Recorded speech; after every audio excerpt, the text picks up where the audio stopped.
So in my last video, I really opened up and shared what it was like growing up, knowing I was adopted, but never really knowing any specific details and never really feeling like it was okay to ask questions or okay to express my feelings. I was really forced to feel and act and react one way, and it wasn't natural. And so I realized that with this is what's caused this constant sense of feeling alone, not feeling understood, not feeling like I was normal, and not really knowing where I fit in. And, there's been so many things that have happened throughout my life that I'm not really sure if it just was natural for me to get into situations where I felt alone, if it was just my way of protecting myself or that was what was normal to me. I'm not really sure. And these are things that I'm just going to have to work through for, till I figure it out. But for me, Team Beachbody has really helped me. It has helped me because a couple years ago, I was really broken. I really was not in control of any facet of my life. And I really just acted out of emotion. And I didn't know how to process feelings, and I didn't know how to really understand how and why I felt the way I did and how to work through it. I reacted all the time, and a lot is because of the fact that, growing up, I never could express my emotions. And, if I cried, I got yelled at. And, I never was allowed to have an opinion. No matter what I did, my dad would beat me. They just had these huge expectations. And I think a lot has to do with they didn't really have that bond with me. They didn't have that unconditional love that a parent has with their child. And, a lot probably is because I was not their birth child. I came to them when I was 9.5 months old, and as traumatizing it must have been for me as a baby, it must have just wrecked shop in their world. And, I forgive them at this point, but it is what it is. And because of that, I've always had like this sense of it's never good enough. And, I was always searching for so much more. And I didn't know if my feelings were really the way I was feeling, or if it was just because somebody told me to do that, or because I was trying to please people. And so now I've really had to get in touch with my feelings, and it's so foreign. And it's scary because I never cried. I never knew if I was really angry, if I was sad. I never really got attached to anybody.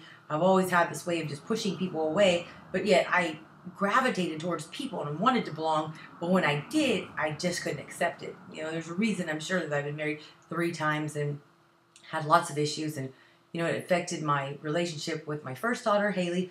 We're on a great track and everything's fine. But, as a, 18-year-old mom, having the first blood relative there and having this responsibility and not really knowing what it was like to be a mother or have that nurturing bond, thank goodness she has survived all of it, and we both grew up together and things are great, and I've realized all these things. But it's all been because of joining as a coach, and because of that, I have a increased confidence. I've been pushed to figure out who I am. I have been part of this huge community and network of people who, a lot of us are not anything alike, even though we share some common interests, when it comes to health and fitness and wanting to be better than we were yesterday, and wanting to help people. But I've learned that it's okay to be who I am and accept who I am and not be anything different just to please other people. And that was something I've always been a people pleaser, and I still go back to that, revert to keeping the peace, accommodating people. But all in all, I'm who I am, and I'm not going to apologize for it. I don't care if that's how I was raised or not raised or whatever. I am who I am. And so I love that. And I love that all the personal development and the constant, positive environment that I'm in and these people that support me, I no longer feel alone. I, still do battle with depression and anxiety, which I've talked about, but it's so much easier to get out of those ruts. And I have something to focus on that's positive, and I feel good about myself, and I feel like I'm part of an organization full of people who are really my family and love me no matter what. They're not trying to change me. They cheer me on, and when they say that they want to see me succeed, they actually mean it. and they actually show the actions that prove that they're not just saying it. So that's really big. So I'm thankful that all these things have basically prepared me to embark on this journey to try to find myself. And, you know, I couldn't have done it without what I went through over the last 3 years. And I really think this is part of the bigger plan that has led up to me being prepared to do this. Because a couple of years ago, I was not in the right emotional or mental state to take this on.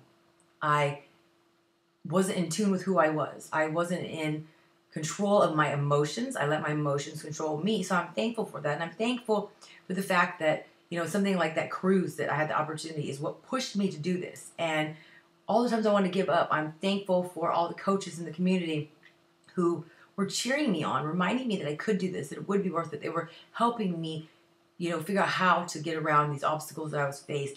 They were, you know, doing backflips for me whenever I got all the information I needed. And, you know, I was so ecstatic when I got to be on that cruise ship and know that, you know, I worked hard for this. And, you know, it led me to finding these groups. It led me to all this. And like I said in the last video, it's so great to actually be with people who just aren't adopted or just aren't dealing with family issues, but somebody who actually gets the life that I lived. And how you feel out of place. Sadly, though, it seems like in the group, I'm the only one who has adopted parents that don't support me and I'm estranged from and, you know, don't want to help me, but that's fine. But, you know, one thing is that I've been posting in groups. I feel really comfortable in there, and I've received, you know, encouragement and kindness and support and suggestions and people who have been, you know, on their own journey of trying to find, you know, more information about their heritage, about their, where they came from, their background, and, you know, trying to find their, you know, birth parents. So that's helped me because, and to me, that's like when I joined the P90X challenge group that Becky put me in 3 years ago when I started my health and fitness journey. Is when she put me in that group, there were all these people that had started P90X, you know, a week, 2 weeks, 3 weeks, 4 weeks, a month into, you know, the group that were ahead of me. And there was people who started after me. And so being in this group for support was great because when I was on day one, I thought I was going to die. There's people who are on week 2, and they're like, you can do it. And they just cheered me on, and they gave me tips on how to deal with it. And then as I went along my journey, new people are coming in, and I was able to encourage them. And that's really all that life is about, is people helping people and paying it forward and, you know, just sharing stuff and not being selfish and keeping it to yourself and really caring about the other person. So it's led to all these things in just a few weeks, and I'm very thankful because if it wasn't for Beachbody, I wouldn't be here. And, you know, it's funny, is I'm just so shocked that there's all these people who are reaching out to help me. And they, you know, somebody who was a private investigator, she reached out and messaged me the other night, and she started asking questions. And she said, you know, she would help me. And I was just blown away. I'm like, you don't have to do this, and you're doing this for me. And I was so grateful because I didn't know where to go. And after everything I went through to get my passport, naturalization certificate, and all that, it was like, I don't want to deal with this. And actually, I don't know, about a month or so ago, I threw away all those papers that about the passport and everything because I just was like, I'm done with it. I'm never going to deal with it. You know, hopefully that doesn't cause any problems moving forward. But it was so nice to have somebody say, this is what you do. This is where you go. Do this, and do this. And, you know, then when I thanked her like the millionth time, you know, one thing she said is, you know, we have your back. You know, there are so many people out there who want to help you. You're not alone. You can do this. And she was going through like leg work, and I was just blown away. I'm like, there are so many people out there who I guess feel like me, and there's other people out there outside of, you know, the Beachbody community who are willing to help other people, and that was so great.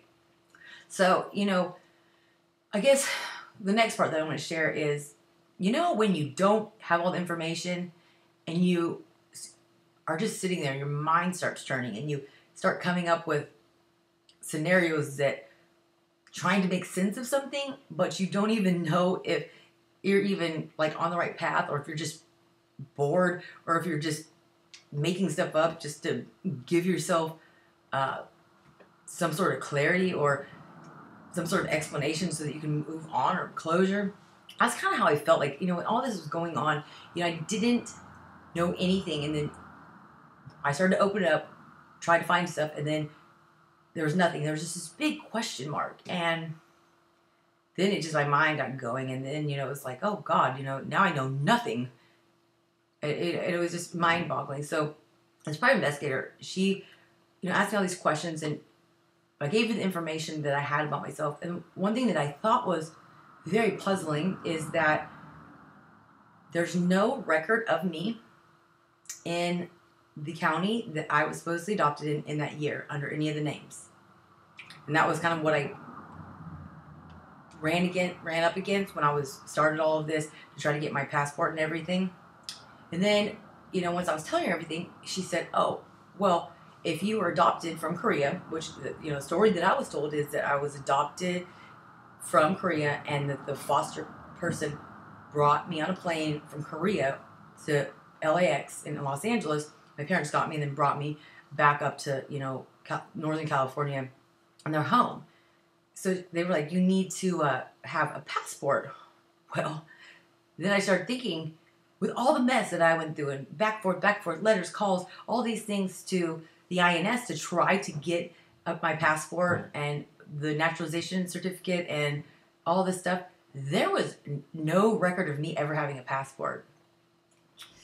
That's strange to me. I'm like, I never even thought about that, because like she said, she's like, just go back to the beginning and start from there. I never thought about that.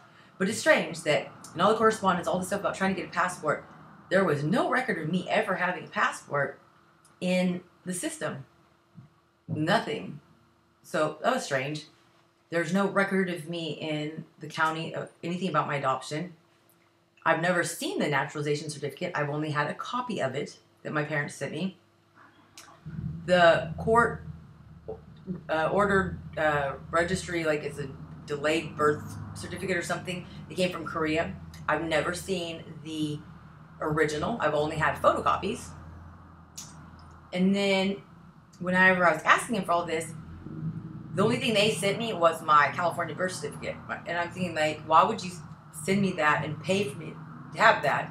I thought it was weird then, but now I'm just wondering. I'm like, again, this may just be in my head, because I don't have any explanation. I'm just trying to make sense of nothing, to have something to just have peace of mind. But like I was just sitting there after I was talking to this lady, like, there's nothing about me. There's no record of me in Korea, in any of the agencies, the hospitals, nothing. There is no record of me in the county that I was supposedly adopted in California. There is nothing on the papers that said anything about the adoption agency, other than on a little newspaper thing that was published that off of information given to them from my parents. And I'm like, was I stolen? I mean, like, seriously, this may sound so preposterous, but I'm like, was I stolen? Was I a stolen baby? I mean, were all these things, my parents supposedly sealed the records of my adoption, and me and Ryan were trying to understand why they would do that. What was the point? What was the point? And I remember asking my mom at some point, and I remember she said, "Well, we didn't want to have any problems for you later on." What problems would there be? I mean, I don't know. I mean, and then I just look at the paranoia that I witnessed out of my mother growing up. I mean, literally, we couldn't drive down the street without her reaching over, like, making sure our doors were locked, not letting me out of her sight, not allowing me to, like, walk to a bathroom in a small restaurant in this town, like in the butthole of earth, where there was like 3,000 people. I mean, she was paranoid somebody's going to steal me. And like, that was her biggest fear, that somebody was going to steal me. My safety, all this stuff. I understand that they waited 10 years to find a child. They got me. And that, you should protect your children. But I mean, some of this was like unfounded. Like, I mean, why would she think anyone was going to steal me? So like, I told Ryan, my mind starts going. You see these people who are like paranoid that their spouse is going to cheat. Their spouse gives them no reason to think they're cheating, but turns out later on that they were the one who was cheating, and they, were paranoid it was going to happen to them. So I'm like, did they steal me? I mean, I just sound so stupid to say that, but I'm like, nothing makes sense. And how angry my dad got when I was asking for all this stuff, and that I've never seen original. I mean, like I told Ryan, okay, back in the early 80s, there wasn't the internet, there wasn't things that was traceable. I mean, there's illegal, immigrants in the United States all the time who have documents. So I'm like, could they have cooked it up? I mean, there's no record of me. And at the same time, it's like, oh my God, now there's a big question mark. Like, where am I? And so I'm just, it's really hard to process. And I guess I'm finally working through the emotions and being honest with myself that does matter. And I guess because now I have somebody who understands, because nobody's ever understood me. You know, I would tell my mom, I want to know all this about myself, and, you know, I wish there was a machine I could walk through and find, you know, out what percentage of my nationality is, or maybe I'm all Korean, you know. And and all my life I've just withstood jokes about being Asian. And I say it does bother me. I don't really know. But I mean, it is what it is. I don't make a big deal of it. I'm not offended, or I don't cry about it. But I mean, it's like, you know, people ask that, and then, you know, everywhere I go, people are like, what are you? And I'm like, I was born in Korea. Oh, and I always get it. Well, you look like you are from somewhere else. Okay, I don't know, you know, and it's just frustrating. And it's been hard when I've had all 3 of my kids and they ask for medical history and I don't know, you know. It's just, I don't know. It's frustrating to me. So I guess my point of saying this is I'm just getting it off my chest and verbalizing what I'm thinking, because I've never been able to talk about it to anybody. And it's frustrating to me because in the past I've said stuff to people, and then everybody's being helpful, but then they start coming up with their ideas and telling me, oh no, this is it, and then I always get the whole, well, you know, don't feel bad, like, you're loved here, and, you know, we love you just the way you are. You know, it's not that, but it's like when you don't know anything about yourself, nothing, like everything that you have is nothing. Nothing. I mean, you know, and I'm trying to find something. You know, I posted some of the documents I got from the Korean Welfare Services and Adoption Services, you know, in these groups, and, you know, I said, does this look like anything anybody got? And they're like, no. So I'm like thinking, are these like cooked up papers, or like, I mean, I'm just trying to understand. And I told Ryan, like, what if I was like some Korean kid or Asian kid that was just stolen from California? I mean, like, I don't know. It just sucks to like have to come up with these scenarios about what you think you are or how you originated, you know. And then there's this thing like, well, what if I was a stolen baby? What if somebody's looking for me? I mean, you know.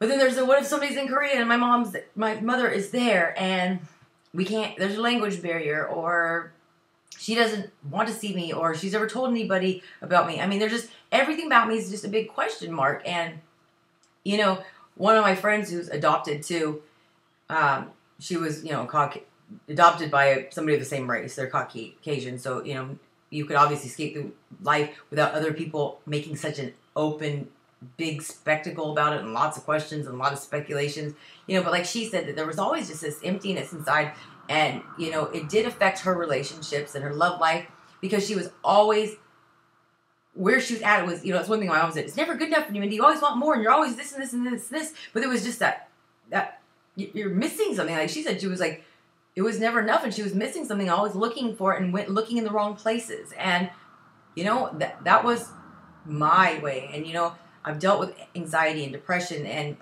as a kid, I was like, am I crazy? Or were my birth parents crazy? I remember thinking, like, was my birth mother nuts? Like, was she, like, certifiably insane? That's where I get this from? I'm like, you know, I just didn't know. And, you know, like I said, everything I did was not good enough for my parents. And I just, like, I've thought, like, all this is, like, this emptiness I walk around. And when I had children, you know, and certain times, periods after that, I felt like that feeling of just being in limbo and having this hole or this gap or this void, or it was just like this feeling like you forgot something, or you are missing something, and you're lost. And like, it didn't feel so bad. And then when I, you know, became a coach and I started fighting myself and started being successful, I started seeing what I was capable of and having a huge support system, being part of something, you know, that gap and that feeling is, you know, closed a little bit, but it's still there. I've learned to manage these feelings. I've learned to not let the behavior creep in that, you know, had been like characteristic of me as, you know, when I was younger. So I think I've done a good deal of it, but it's not been fixed. And so, you know, I really hope that I get some sort of answer or something. So I just something, so I can move on and maybe have something, you know. I think people who were born, you know, to and kept by their parents, and I know people deal with this all the time, abandonment issues from parents after divorce, or somebody walks out, or, you know, even, you know, somebody who had a child and never told them who their father was or something. I know that I'm not the only one. And I know that that causes a lot of these same feelings, but it really is hard when you know nothing about yourself. And then everything that I was told was, a lot of it wasn't even the truth. And I'm just wondering, I'm like, you know, they let me live, you know, my life believing that I was born in a certain place and that my birth name was something else. And, you know, it doesn't add up. And I just don't understand, you know, like I told Ryan and I told my team on a call the other night, I'm like, they were just so hard on me and they just expected so much out of me. I mean, I came over here when I was 9.5 months old. I weighed 15 pounds, they said, and I couldn't like sit up. And, you know, I mean, I just think about like my children when they're 9 months old, like just moving them to another country, then leaving them with somebody that they didn't even know and to speak a language they had never heard. Because, I mean, my kids at 9 months old understood things I was saying to them, you know, in English. So I can only imagine how that felt. You know, I'd been with somebody for 9.5 months. I was just placed in these arms of these people at an airport, and I guess they just walked off with me. And then, you know, everything about it, the time change, the time, you know, the time difference, I don't know, the environment I was in, the way people looked, probably a lot more people came to see me than I'd probably ever seen it. And I was 9.5 months old, and all these things, you know, the change of the food, like all these things that I went through. I mean, that's got to be tough as a mom.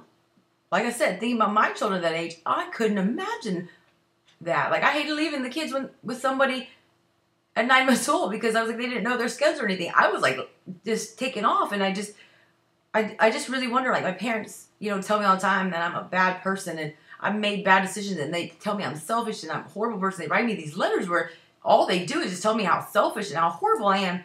And, you know, these statistics about how adoptees do this and that, like I'm the bad person. I don't feel bad anymore. I'm not going to fall into that. I don't care. But I'm just saying, like, what, you know, they try to make me out to be a monster. I'm like, why did you get me? Why did you adopt me? Why did you steal me? Why, whatever, if you were going to treat me this way? I mean, do they not understand how I must have felt as a kid? Do they not understand? You know, and like the biggest thing is, like, I've made mistakes as a parent. I'm not perfect, and I don't even claim to be. And I always tell my kids, like, I know I fuck you up, and I'm sorry. And whenever I realize I'm doing something wrong, I try to correct it. I apologize and explain to them why I did it. Not that any action anybody does that wrongs somebody or makes them feel bad or upsets them or hurts their feelings or belittles them is ever okay. But at least if you know that their intention was not meant to be hurtful, that is, like, huge. And like I told Brian, like, all my life I thought that these people that had me, I remember sitting in my windowsill looking out at the stars just thinking, like, oh my God, like, can somebody rescue me? Like, they were so religious. They said pray, and I used to pray for somebody to please come save me, and nobody did. So I just stopped praying, and they were really religious, and they were so mean. My dad would beat me. He would belittle me and my mom. He was just abusive mentally and just made me feel like I was crazy. And I've watched them do revengeful, vindictive things to me, their own daughter, the one that they wanted. And I just remember as a kid thinking, like, why did you want me? Like, why did you want me to bring me here? Like, I just thought that they were making me miserable. And then now that I'm a parent and I'm older, I'm like, I've apologized to my kids. They've never apologized to me. They still think I'm this horrible person. I have totally changed my life all the way around. And it's evident. Other people who are strangers can see the change in the 3 years that I've been a coach. And they commend me. I'm like, my own parents can't. They're still telling me these letters that I'm a horrible, nasty person trying to, you know, defame my character. And they've never apologized. I mean, I guess I don't think they're doing anything wrong, but my thing is, it's kind of hard to tell somebody that you love them and you're so hurt by what they did if you're just trash talking them and you've never apologized to them. You know, like I told Ryan, I just think that, I mean, I think it's over now, but I don't know. I just think maybe if they just said they were sorry and that they never meant to do this, it just, that's the way they were. It's the only way they knew better. Like, I think that would make a huge difference. But, like, the fact that they just keep doing it, and no explanation, no change in behavior or reaction or treatment, you know, just doing the same things over and over and over again. I just really honestly have to believe that everything they thought as a child was right, that they just did it just because they wanted to torture me, and because I have no other proof. I mean, that's one thing I told my aunt, or she was like their friend that I called her my aunt growing up. And, I told her at one time, I was like, as a kid, I remember just wishing that they had left me and Korea to die. That I was a really sick baby. And apparently she told them that. I said that. And that's one thing my dad wrote in a letter, that how dare I ever say that. And then when I said that, then he just, I don't remember what he said, but that he was, at that point, he was done with me. As a parent, if I ever heard those words coming out of my children's mouth, I would be devastated. Not to the point where I'm the victim, but I would be devastated that I had a child that I ever made feel that way, that they were better off dead. I was suicidal, and I still have those tendencies, of way of thinking. And I would be crushed that they thought that. I would do everything I could to find out how I could help them. Explain to them that, if I hurt them, it wasn't intentional. That it was what I thought was right, even though obviously it wasn't. I would correct my behavior. And so that's just crazy to me. It's like everything I did was wrong still. I mean, I'm not even allowed to say how I feel. It wasn't like I said that to my aunt to purposely hurt them or make their life miserable. I mean, it's just amazing. So with that being said, we'll see how this all turns out. I want to find out at least something about myself. I'm going to start with, contacting the, the passport company or passport agency to see if there is any record of a passport. I mean, they didn't tell me in all these things. We're digging through trying to get my passport. I'm going to, somebody sent me some links about how to reach different things, like the agency. There was, what did she say? She said, I don't know where this is from. Oh, she said to go through a birth family search on a website, KD or K Adoption, Green Adoption, and then also to the E-People, I guess, and Adoptee Connect, registryadoption.com, GSA or GS Adoption Registry. And so we'll see if there's anything there. The greatest thing is, like I said, at the end of the message from this, private investigator who reached out to me, even though she didn't have to.